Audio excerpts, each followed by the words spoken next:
pouco mais de alma. A vida não para. Enquanto o tempo acelera e pede pressa, eu me recuso, faço hora, vou na valsa. A vida é tão rara.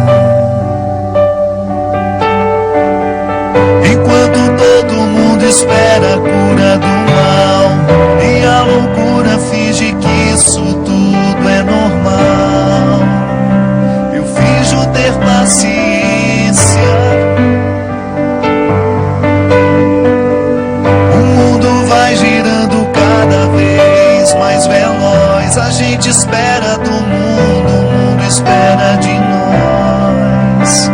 Um pouco mais de paciência. Será que é tempo que lhe falta pra perceber? Será que temos este tempo pra perder? E quem quer saber, a vida não para, não para. Mesmo quando tudo pede um pouco mais de calma, até quando o corpo pede um pouco mais de alma, eu sei, a vida não para, a vida não para não.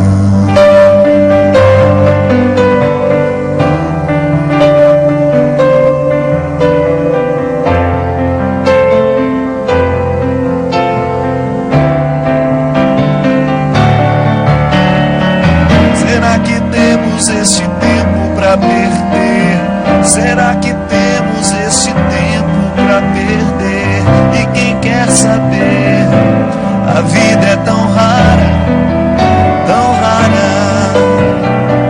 Mesmo quando tudo pede um pouco mais de calma, até quando o corpo pede um pouco mais de alma, eu sei, a vida não para. A vida não para não.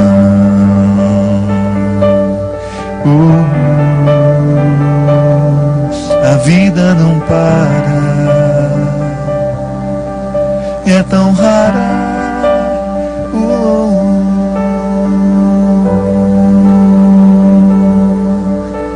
A vida é tão rara. A vida é tão rara. A vida não para. Muito boa noite. É com muita alegria que nós começamos mais um programa de direção espiritual. Essa música que está no meu novo trabalho, Deus no Esconderijo do Verso. Sempre gostei muito dessa música. Aliás, regravá-la foi para mim uma honra. Essa música, apesar de ter sido feita sem nenhuma necessidade, né, sem nenhuma pretensão de ser religiosa, eu descubro uma religiosidade muito presente e, sobretudo, falando a linguagem dos dias de hoje. Essa vida que não para, que a gente precisa administrar o tempo todo com muita sabedoria. Eu gosto dessa sequência de frases, dessa rima bonita. A vida que não para e a vida que é rara. Você sabe que em Jesus, quando você mergulha no contexto dos evangelhos, você vê o tempo todo alertando as pessoas para a preciosidade do momento presente. Jesus sabia valorizar o momento presente. Quando ele estava diante de alguém, não interessava a ele. Tanto é que no momento ele pode ser até sido muito mal interpretado, quando ele diz: a minha mãe e os meus irmãos são aqueles que fazem a vontade do meu Pai. Quando alguém chega e diz para ele: Senhor, seu pai, sua mãe e seus irmãos estão ali de fora, querendo falar com você. Era uma maneira que Jesus tinha de identificar e de ensinar que ele é de quem está ao redor dele. O pai, o irmão, a mãe é de quem está próximo, é de quem estabelece aquele momento com ele. É claro que ele não negou essa filiação de sangue, ele era filho de Maria. E a gente sabe que esse termo irmão, na linguagem de Jesus, na língua em que Jesus foi criado, o termo irmão, A língua é muito pobre em substantivo e rica em verbos. Então tem muitos verbos e poucos substantivos. A palavra irmão também queria dizer primos mais próximos, primos de primeiro grau, de segundo, era todo mundo chamado de irmão. Tanto é que os evangélicos assumiram muito isso, né? Os evangélicos têm o hábito de se chamarem de irmãos. Aprenderam lá, essa passagem de Jesus com Maria. Quem são os irmãos de Jesus? São aqueles que fazem a vontade de Deus. Naquele momento, Jesus não está renunciando à filiação. Ele não está renunciando a ser filho de Maria. Ele apenas está ensinando que, a partir do momento que nós estamos juntos, vivendo em torno de um ideal comum, a vida nos fraterniza. Essa vida que é rara, essa vida que não para. A qualidade da vida expressa ali, naquela oportunidade que a gente tem de valorizar, de descobrir a raridade do momento que nos pertence. Às vezes a gente fica tão preocupados com o futuro, né? A gente nem sabe se a gente vai ter. Ou então a gente passa boa parte do nosso tempo faturando o passado, pegando as faturas do passado, olhando se valeu a pena, se não. E nos falta muitas vezes a sensibilidade de observar a vida que está ao nosso redor neste momento. Dudu Falcão e Lenine, que são os autores dessa música, Paciência, uma palavra forte para os dias de hoje. Tudo hoje nos convida a ir com muita pressa. O mundo hoje é apressado. E se a gente não cuida, a gente entra nesse ritmo acelerado que nos impede muitas vezes de perceber a própria vida. Semana passada estava viajando com a minha mãe, levando-a para Uberlândia. E num determinado momento eu tinha dormido, porque eu estava com muito sono. Eu acordei e sentei ao lado dela. Eu falei: senhora não quis dormir um pouquinho não? E ela me disse assim: eu não. Essa paisagem está tão bonita, se a gente perde a gente não vê. Achei a resposta da minha mãe muito sábia. É verdade. Muitas vezes nós não apreciamos a viagem, ou porque estamos ocupados com tantas coisas, que até queremos dormir um pouco, não é nenhum problema. Mas ela, diante da beleza da paisagem que ela tinha do lado de fora do ônibus, ela preferiu apreciar aquilo que estava sendo a viagem. E é interessante porque às vezes, quando nós pegamos a estrada, a nossa ansiedade é chegar. Por isso que às vezes a gente acelera tanto, a gente anda até acima da velocidade permitida, colocando em risco a nossa vida, em risco a vida do outro. Porque nos falta a percepção de que na viagem o importante é o ir. A graça não está no destino final, mas está em cada passo, em cada etapa desse deslocamento que nos leva até aquele lugar. Para isso a gente precisa ter paciência. Talvez seja a virtude mais necessária para os dias de hoje, a gente ter paciência. Paciência com o processo da vida, paciência com os outros que estão ao nosso redor. Porque só na paciência é que a gente descobre que a vida é rara. Que a vida é rara, que ela precisa ser apreciada, ser saboreada, que essa vida merece ser vivida em cada momento, em cada etapa, com muita intensidade. E às vezes nós vamos ficando cansados, né? Nós vamos perdendo a capacidade de ter essa paciência. Pode observar, quando nós estamos estressados demais, a primeira coisa que a gente perde é a paciência. A gente tem dificuldade de lidar com o tempo, a gente tem dificuldade de lidar com as esperas, com as demoras. A gente quer tudo para ontem. A gente coloca a nossa alma num ritmo tão acelerado e que é tão contrário a ela. Minha gente, nós precisamos prestar muita atenção no ritmo que nós estamos dando à nossa alma. Muitas vezes nós estamos fazendo a nossa alma viver num ritmo que sufoca, que mata aos poucos. E quem é que impõe esse ritmo à alma? O corpo. Porque nós não podemos separar as duas realidades. A antropologia cristã nos ensina que corpo e alma precisam ser conjugados juntos. Mas você não pode esquecer que elas têm necessidades diferentes, são duas realidades que necessitam de coisas diferentes. O corpo precisa de atividade física, precisa de alimento, precisa de descanso, precisa de conhecimento. Não é assim que funciona? Se você cuida bem da saúde do seu corpo, você vai observar a necessidade de vez em quando fazer um check-up, fazer um exame de sangue, examinar tudo aquilo que é o funcionamento do seu corpo, porque você quer viver, você quer ter saúde. Então, para ter saúde, é preciso administrar as necessidades do corpo. É preciso compreender o mecanismo do corpo, como é que ele funciona, quais são as necessidades que ele tem. O corpo precisa ser hidratado, então por isso a gente não pode esquecer de beber água. O corpo precisa de higiene, por isso que nós não podemos deixar de tomar banho, cortar o cabelo, cortar as unhas. O corpo precisa de ter dinâmica, ele precisa estar disposto. Para isso que a gente coloca uma disciplina de atividade física, para que esse corpo não fique envelhecido mais do que a idade que você tem.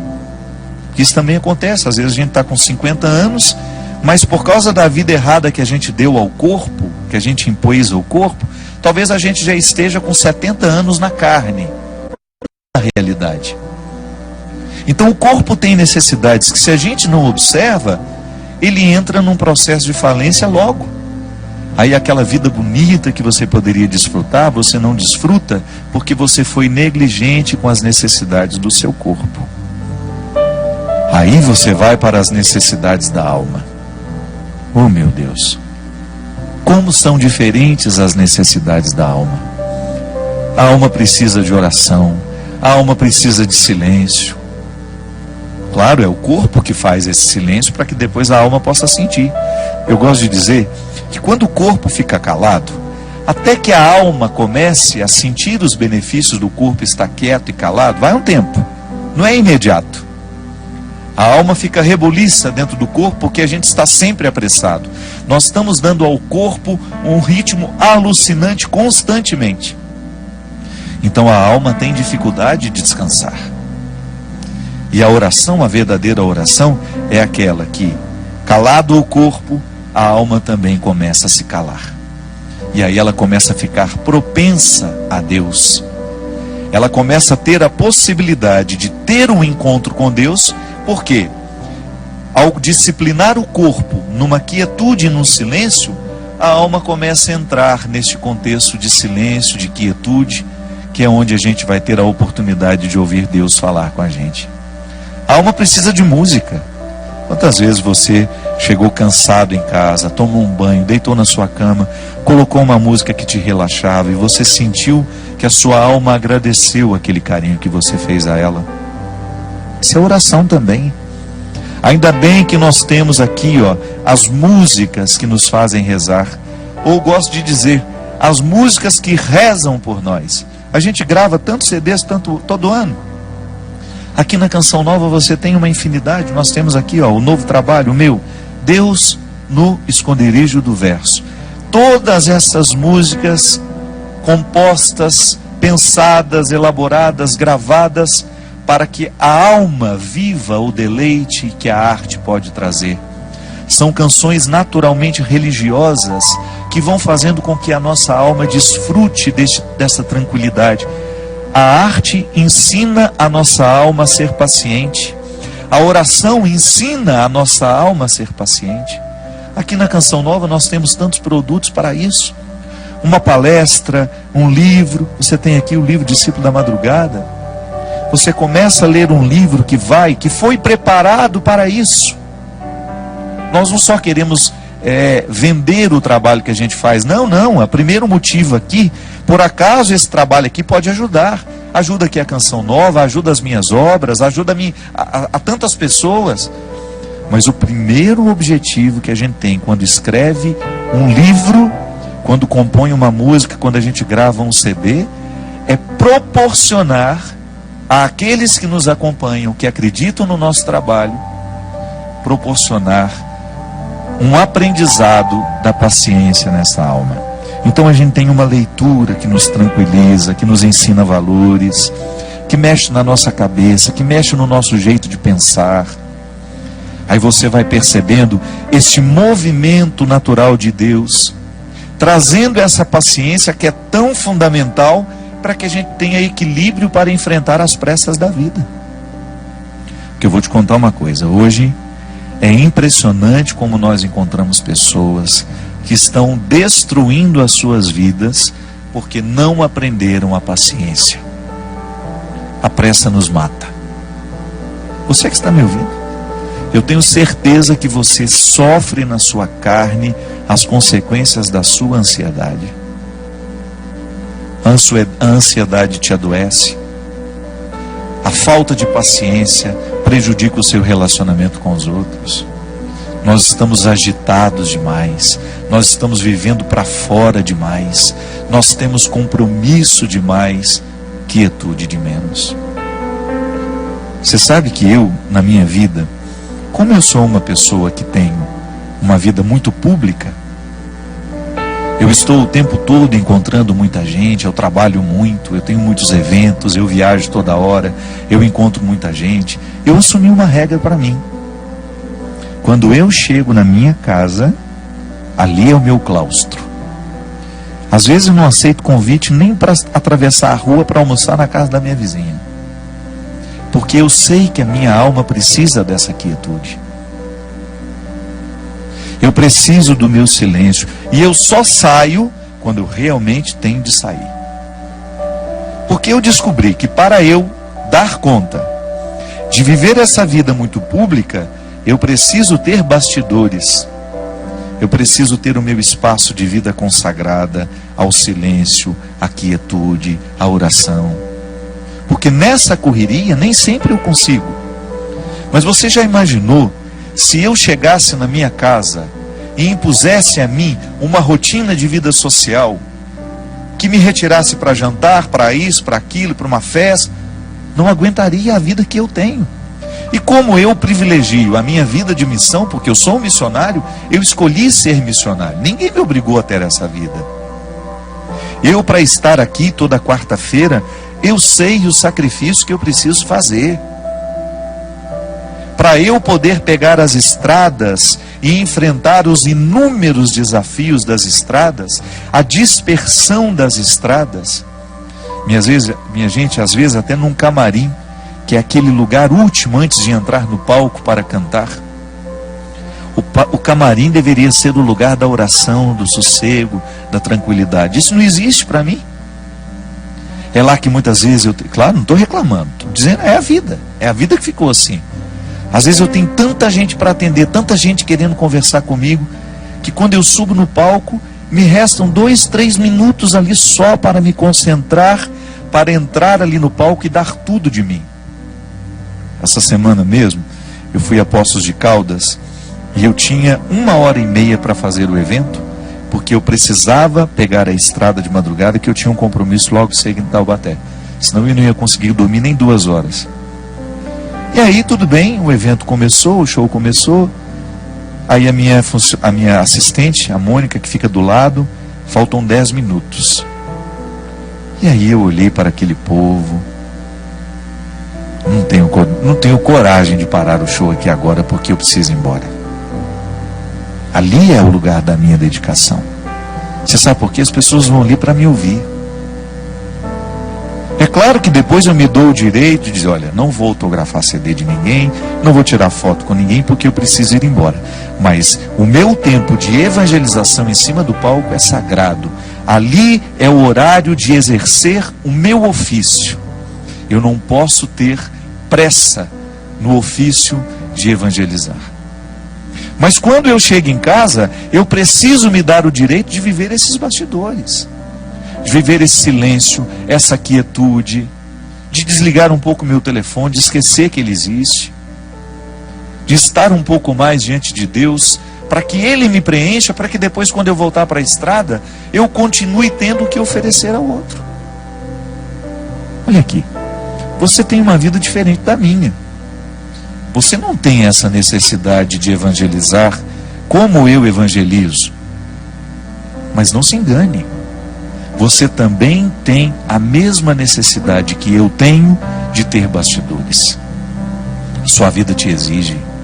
Você tem uma vida social que te joga para fora o tempo todo. Você trabalha muito, você encontra muita gente. E qual é o espaço que você cria para criar dentro do seu coração esse espaço de paciência que só Deus pode nos dar? Qual é o espaço que você cria para que Deus tenha condições de moldar a sua alma de acordo com a sua vontade, com o desejo que Ele tem? Qual é o espaço que você oferece a Deus para que o seu florescimento espiritual aconteça? Para que você não se desgaste demais nessa vida que não para, nessa vida que é tão rara e que muitas vezes você não percebe por causa do modo de vida que você escolheu viver? Quando eu dou o meu testemunho de que eu tenho estrada demais e muitas vezes bastidores de menos, e que por isso que quando eu chego em casa, eu tenho que me recolher e proporcionar ao meu coração uma restituição espiritual, eu fico pensando também os meus amigos que são padres, que enfrentam no seu dia a dia o desafio de atender as pessoas o tempo todo, porque muitas vezes as pessoas não estão preocupadas com o descanso do padre. Eu já encontrei muitos padres que ficam até constrangidos de dizerem que vão tirar um dia de férias, uma segunda-feira, por exemplo, para descansar. É direito dele. Ele precisa restituir no coração aquilo que ele oferece ao longo da semana. Há padres que celebram 5, 6 missas por domingo. Isso é desgastante, minha gente. A graça de Deus nos sustenta, mas nós também precisamos buscar a quietude para que esta graça alcance o nosso coração e nos restitua com a nossa paciência. Muitas vezes nós encontramos os nossos padres, os nossos pastores dando patada no povo. Não é porque eles são ruins, não. É porque eles estão cansados, eles estão excessivamente carregados. Por isso que nós, como leigos, vocês aí, que acompanham os padres de vocês, prestem atenção se o padre não está trabalhando demais, se vocês não estão exigindo demais dele. Ofereça a eles isso. O padre vai passar um dia lá em casa, ninguém vai te importunar, nós vamos oferecer uma casa onde o senhor possa descansar um pouquinho, passar um tempo com pessoas que não vão te exigir nada como padre, onde o senhor seja apenas um ser humano, onde o senhor possa rezar, possa ficar em silêncio. E você não pode negligenciar na sua vida a construção deste espaço. Até na nossa vida consagrada, nós que somos consagrados a Deus, eu vejo aqui na Canção Nova, como esses meninos e meninas trabalham. Eles trabalham muito. O meu diretor mesmo, China, que agora está trabalhando ali nos bastidores. Quantas vezes esse menino passa a noite editando programas, às vezes o programa que vai ter de ser repetido, ele passa a noite editando esses trabalhos, trabalha muito. Se você vê essa equipe que está aqui, eles são trabalhadores e não tem muito tempo não. Mas você vai olhar para eles, você vai buscar na vida deles, os consagrados sobretudo, sempre encontram o seu espaço de estarem em silêncio diante do Senhor, buscando a restauração dessa vida espiritual que vai por água abaixo se a gente descuida. Eu já lhe disse isso aqui uma vez e volto a repetir. O fundador da Congregação dos Padres Sagrado Coração de Jesus, lá onde eu fui formado, graças a Deus, toda a minha formação eu devo à Congregação do Sagrado Coração de Jesus. Para Padre João Leão Deon, ele dizia assim: Deus não pode fazer nada com as nossas obras se antes Ele não possuir o nosso coração. É disso que eu estou falando. Quando nós oferecemos a Deus o nosso serviço e esquecemos de oferecer a Ele o coração, que é a metáfora de todos os meus bastidores, Deus não poderá restituir aquilo que eu ofereço ao outro através do meu trabalho. E em pouco tempo eu estarei oferecendo a mim. E oferecer a mim, somente a mim, vai me desgastar demais. Eu vou ficar cansado, eu vou perder a paciência, eu vou ficar estressado, eu vou ficar bruto com as pessoas, e eu vou esquecer a delicadeza, que é justamente a característica de todo cristão. Portanto, não tenha medo de introduzir na dinâmica do seu cotidiano o espaço da sua restauração interior. Pode ser 5, 10 minutos. Silêncio, oração, respiração profunda. O exercício da respiração profunda é excelente para quem quer descansar, para quem quer dormir bem. Uma boa leitura, uma música que vai lhe fazer bem. Não vá para a cama sem lhe oferecer este oásis que vai lhe dar condições de trabalhar essa paciência dentro do seu coração. Nós vamos para um rápido intervalo e a gente volta já já com o programa Direção Espiritual.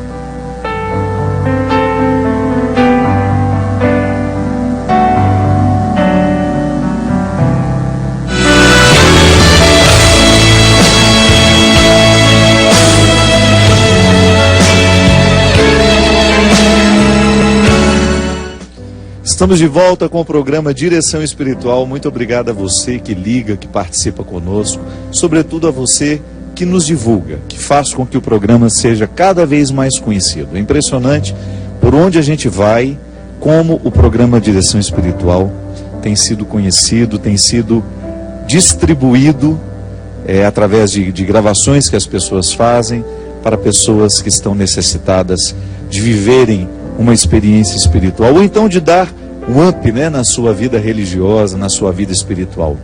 Fico muito feliz de saber que aqui na Canção Nova a gente tem esse espaço aberto para não é só ajudar o outro, não. Eu sempre digo que o primeiro a ser beneficiado com o programa Direção Espiritual sou eu. Se eu tivesse que abrir mão de todos os trabalhos que eu faço hoje, como comunicador, digo, não como padre, se eu tivesse que abrir mão de tudo, o programa Direção Espiritual seria a última coisa. Eu gosto demais de fazer esse trabalho, porque eu acredito mesmo na eficácia que uma palavra bendita tem na vida de quem escuta. Minha gente, em setembro, nós vamos ter uma peregrinação muito especial, também promovida pela Canção Nova e pela Obra de Maria, e você é o nosso convidado. Nós já estamos anunciando com essa antecedência, para que você tenha condições de programar. Tem muita gente que precisa tirar férias, ou até mesmo financeiramente programar-se para poder estar conosco. A Obra de Maria e a Canção Nova organizam viagens. Nesta viagem, eu serei o diretor espiritual. Ficarei o tempo todo com o grupo. Quem já viajou comigo sabe como funciona. É uma convivência muito saudável. A gente consegue fazer amizades, durante esses 10, 15 dias, 20 dias, 20 não. No nosso caso aqui serão 13 dias. A gente consegue uma proximidade, uma partilha espiritual, com as celebrações todos os dias, a gente fazendo juntos as viagens e as visitas nos lugares aqui que você vai conhecer através do roteiro. Essa viagem de setembro, nós vamos passar por lugares importantes para a fé cristã, associados à devoção mariana.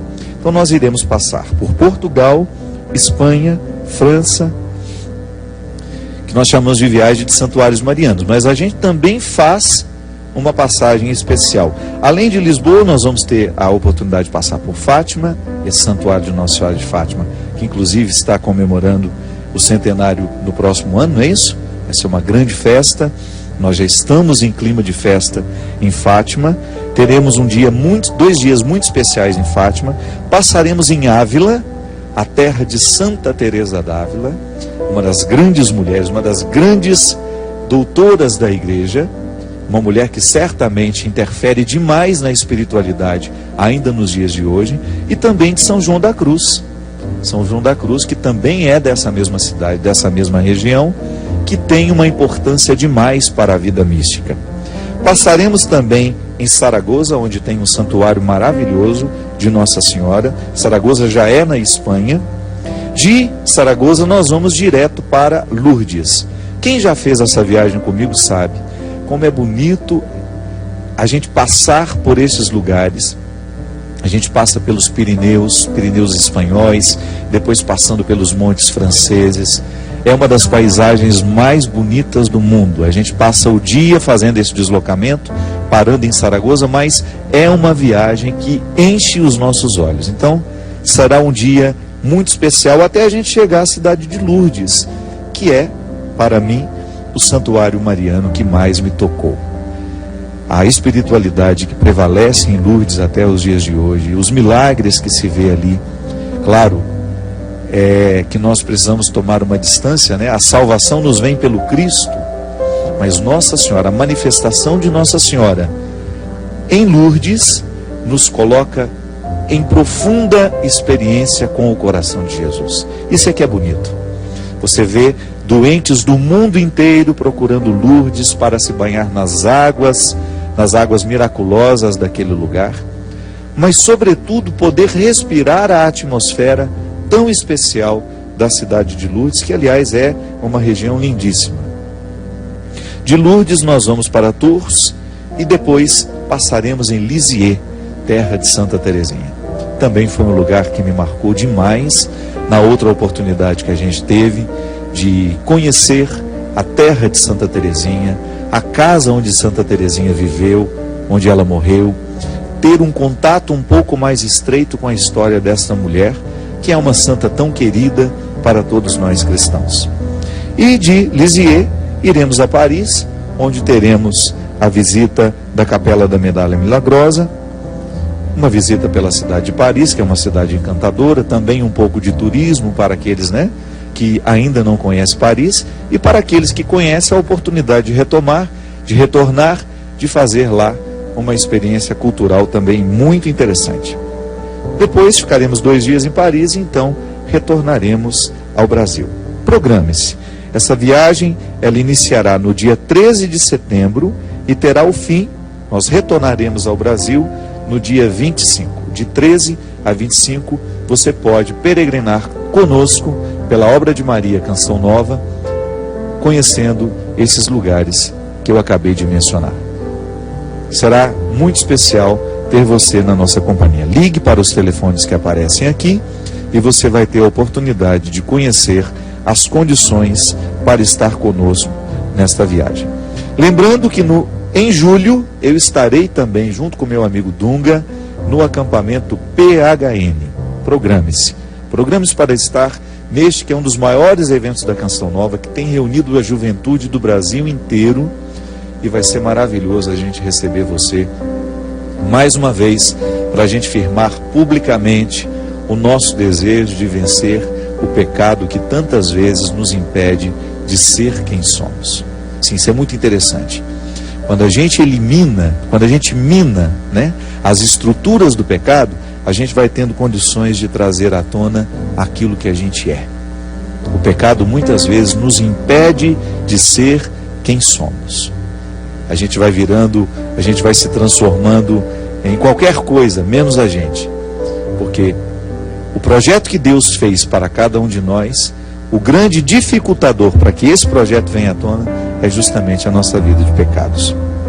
No dia 7 de agosto, eu terei a oportunidade de estar em Surubim. Você é o nosso convidado para estar conosco lá. No dia 8, em Feira Grande, também em Alagoas. Eu acho que Surubim é Pernambuco, não é Alagoas, né? Aqui está Alagoas, mas não é não. Surubim, no estado de Pernambuco. E depois, dia 7 de agosto, Surubim. No dia 8 de agosto, Feira Grande, Alagoas. No dia 9 de agosto, Maceió. Depois, no dia 15, São Caetano do Sul. 21 de agosto, Parnaíba, no Piauí. Dia 22, Teresina, no Piauí também. E dia 23, Picos, no Piauí. Esses eventos, se você descobre que é aí na sua região, organize a sua caravana e esteja conosco para a gente poder ter essa noite de evangelização muito especial. Boa noite, seu Christian.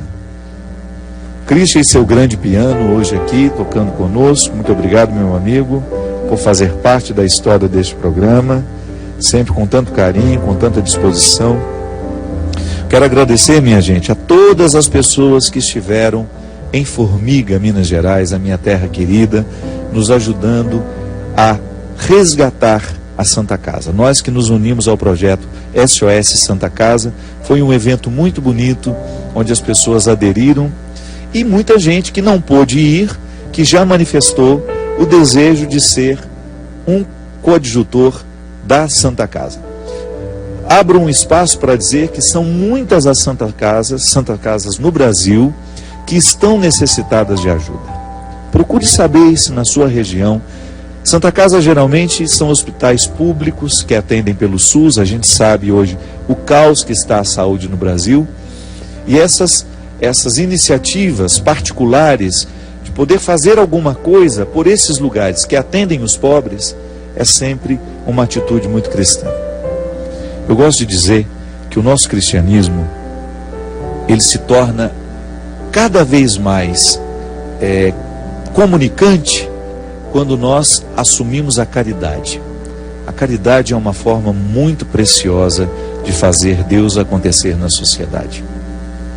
Nós podemos ter muitas diferenças com aqueles que não creem em Deus, a gente pode estabelecer muitos embates por causa das questões que nos separam, mas quando a gente se une em torno da caridade, o discurso é um só.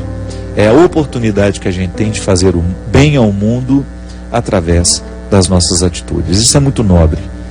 Até mesmo os ateus vão concordar conosco.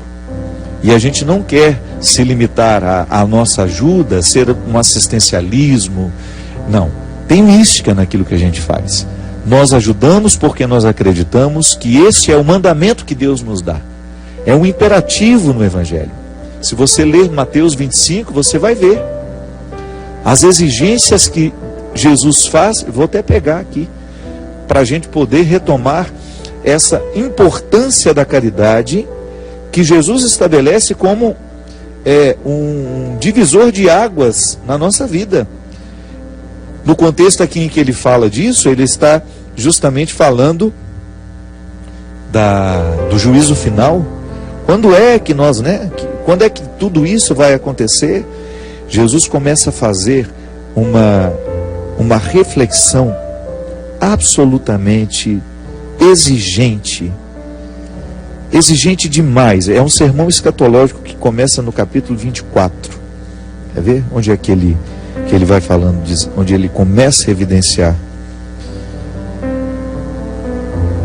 Ele começa a dizer assim: quando o Filho do Homem vier em sua glória acompanhado de todos os anjos, ele se assentará em seu trono glorioso, e todas as nações da terra serão reunidas diante dele, e ele separará uns dos outros, assim como o pastor separa as ovelhas dos cabritos. Veja bem, Jesus começa dizendo que o final dos tempos, esse fim do mundo, como a gente já escutou desde quando a gente era criança, é o momento em que nós seremos separados, em que haverá uma separação dos grupos.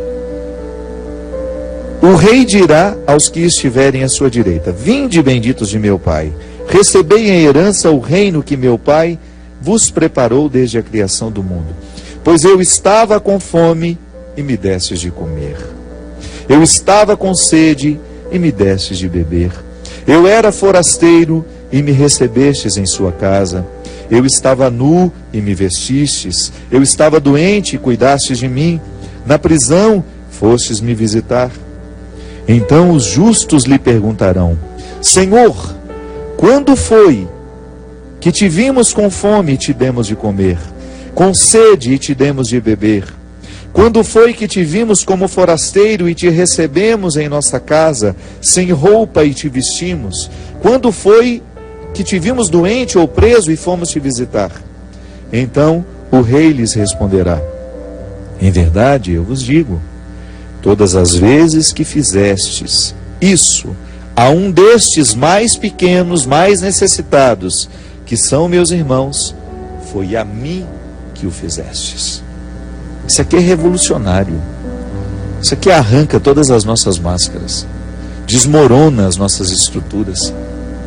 Nós que muitas vezes vivemos um cristianismo de fachada, que nos descompromete com a caridade, que nos faz o tempo todo gritar a doutrina, e gritar a doutrina nas praças públicas. Nós que muitas vezes temos uma tendência a virar quase que a fazer um movimento de cruzadas para defender os lugares santos, as ideias santas. Sim, não tem nenhum problema a gente defender as nossas ideias e os nossos espaços santos. Mas você não se esqueça que Jesus faz questão de identificar-se com o pobre. Aquele que cuida do pobre, aquele que cuida do doente, está cuidando do próprio Cristo. O Cristo nesse evangelho, minha gente, ele radicaliza. Ele é o próprio pobre. Tanto é que ele pergunta, as pessoas perguntam ao rei: quando é que nós te visitamos? Quando é que nós te demos de comer? E ele responde: quando vocês deram de comer àqueles mais pequenos, aqueles mais necessitados. Então, em Mateus 25, você tem uma íntima associação de Deus com os pobres. Ele não está pedindo para ajudar os pobres somente. Ele está pedindo para ser reconhecido nos pobres, nos miseráveis. E aqui nós precisamos identificar todas as misérias. Não é só a miséria material não, viu? Tudo aquilo que é miserável na vida, tudo aquilo que é miserável na condição humana, é expressão de Deus presente entre nós. Então a gente precisa prestar muita atenção onde é que estão as misérias no dia de hoje. Quem são os miseráveis hoje que assumem este verdadeiro papel de serem o Cristo para nós? Quem são os crucificados do dia de hoje? Aí você começa a abrir os olhos para perceber que com essa sociedade modificada, nós precisamos ter muita coragem profética de caminhar na direção daqueles que são os Cristos de hoje. Os necessitados. A palavra é radical, minha gente. Quando eu identifico uma miséria humana ao meu redor, eu estou tendo naturalmente uma oportunidade de crescer na qualidade do meu cristianismo, de socorrer o outro com o meu amor, com a minha misericórdia, com todos os benefícios do Cristo em mim. Eu conclamo todas as forças do meu cristianismo para que eu tenha condições de realizar uma obra de caridade. Santo Agostinho já nos dizia isso. Nós não podemos oferecer ao outro aquilo que a gente não tem. E tudo aquilo que Deus nos pede, dizia ele, Ele já nos deu anteriormente. Então, se Ele me pede que eu ame o meu irmão, é porque Ele já me amou anteriormente e me deu uma reserva de amor para que eu tenha condições de oferecer ao outro. É por isso que o verdadeiro cristão não pode ter medo da miséria do mundo. Nós precisamos ter a coragem profética de enfrentar essa miséria e de poder oferecer aos miseráveis o abraço generoso, o abraço amoroso, porque muitas vezes nós somos teóricos da misericórdia. Basta ver a maneira como nós queremos defender as nossas ideias, quando nós nos sentimos atacados por alguém, como cristãos. É a mesma coisa que os muçulmanos estão fazendo lá. Desculpe-me, os muçulmanos não, aqueles radicais, porque nós não podemos julgar todos os muçulmanos no mesmo buraco, não. Existem muçulmanos altruístas, vivendo a sua pertença religiosa de maneira responsável. Eu estou falando daquele Estado Islâmico que não tem nenhum respeito pelo diferente, pelo ser humano diferente, pelo Estado Islâmico que está querendo dizimar todos os que são diferentes deles, por motivos religiosos. Quantas vezes nós também cometemos a mesma atrocidade? Não temos coragem de assumir a dimensão profética que o Cristo nos dá, que é justamente ter coragem de nos aproximar dos miseráveis. Outro dia, até quero conhecer mais de perto. Nós estávamos lá na Fundação Dom Couto, naquela tarde de autógrafo que nós tivemos, e uma senhora se aproximou de mim me dizendo: padre, nós fazemos um trabalho com os travestis. Nós somos um grupo de apoio para os travestis que trabalham na prostituição, ali na Dutra, nas mediações, até na região onde eu moro, quando a gente sobe ali para poder ir para a região dos sítios onde eu resido, ali está cheio de travestis. Você sabe que muitas vezes eu passava ali, ainda hoje eu passo, mas meu Deus, quem será que cuida dessas pessoas? Porque elas têm necessidades. Eu não estou falando de descer do carro, ir lá e falar para elas mudarem a vida delas, não estou falando disso não. Isso é um segundo momento. Eu estou falando das necessidades humanas. Essa semana mesmo, estava vendo um documentário na Globo, passando os travestis que utilizam o silicone industrial no corpo, que aquilo é uma bomba relógio. Em pouco tempo aquilo vai virar uma infecção. Por isso eles morrem tão cedo, porque eles são vítimas das infecções que mais cedo ou mais tarde, aquele líquido que não é feito para o corpo humano, que são injetados em condições desumanas, sem nenhuma higiene. A começar, não é um líquido para ser injetado no corpo. Vai naquela casa onde tem uma pessoa que faz aquilo clandestinamente, injeta naquela criatura. Esse trabalho anterior, sabe? De conscientizar que não se deve fazer isso, que não se deve atentar contra a própria vida, de ser amigo dessas pessoas, ainda que elas tenham uma vida muito diferente da que a gente gostaria que elas tivessem. Eu olhei para aquela mulher e achei uma atitude tão corajosa. Fiquei pensando, meu Deus, será que em algum lugar deste Brasil hoje existe alguém fazendo um trabalho com essas prostitutas, com esses homossexuais que se vestem de mulher para viver a prostituição? Se tiver, manda para nós, para a gente conhecer. Eu tenho certeza que um trabalho como esse aproxima-se demais dessa passagem do Evangelho aqui. Aquele gesto que o Papa Francisco teve de receber em audiência particular um travesti, está apontando para a necessidade dessa igreja voltar às origens, de ir buscar aqueles que estão jogados fora. A gente precisa ter coragem. São muitas indigências que nos afastam, porque nos envergonham. Eu, cheio de escrúpulo, eu tenho medo de parar o meu carro ali, de perguntar se eu posso fazer alguma coisa por elas, se existem necessidades que talvez eu, como padre, possa ajudar. Tenho medo do que os outros possam pensar de mim. Talvez você também sofra do mesmo medo. Mas será que não está na hora de nós termos coragem de criar uma pastoral para ir ao encontro dessas pessoas, para poder fazer um trabalho preliminar, para depois, daqui a algum tempo, a gente falar de conversão com elas? Oferecer de repente conscientização de que não se deve injetar esses líquidos no corpo. Valorizar essas pessoas, oferecer a elas, quem sabe, uma oportunidade de trabalho. Depois a gente fala de Deus, minha gente. Depois a gente fala de conversão, de mudança de vida. No primeiro momento a gente precisa oferecer o nosso amor e a nossa solidariedade. E você pode ter certeza que você já vai estar pregando o Evangelho para ela através da sua vida. Porque praticamente ninguém para perguntar se está com fome, se está com necessidade de alguma coisa, como é que passa o dia ali. É um questionamento que eu faço para a gente ter coragem de se aproximar desse Mateus 25 aqui, ó. A gente ter coragem de reconhecer Jesus nos mais desfigurados dos dias de hoje.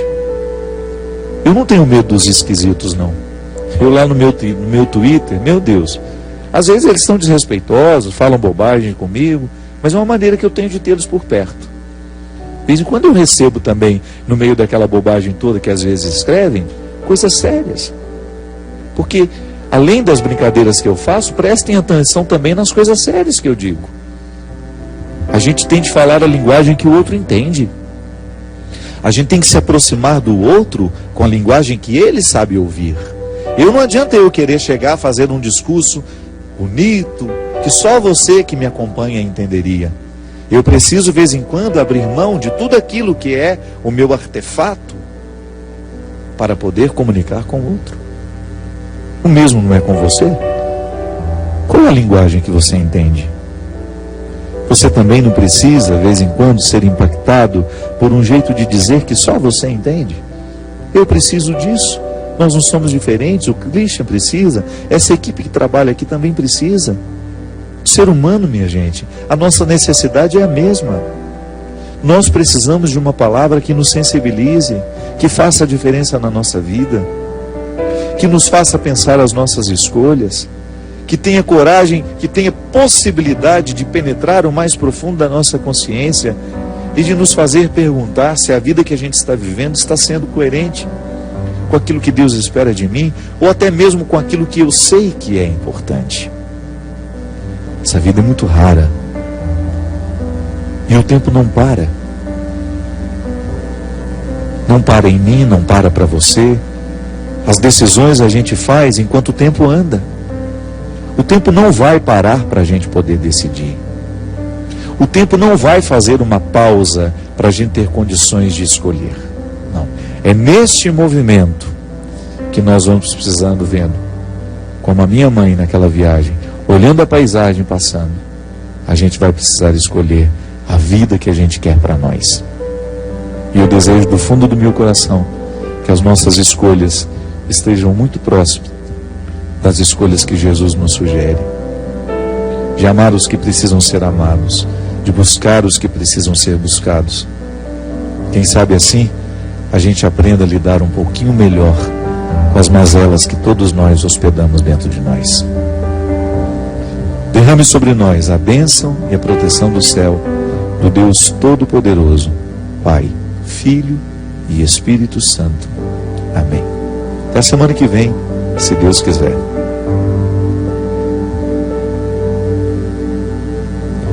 Mesmo quando tudo pede um pouco mais de calma, até quando o corpo pede um pouco mais de alma, a vida é tão rara. Enquanto o tempo acelera e pede pressa, eu me recuso, faço hora, vou na valsa.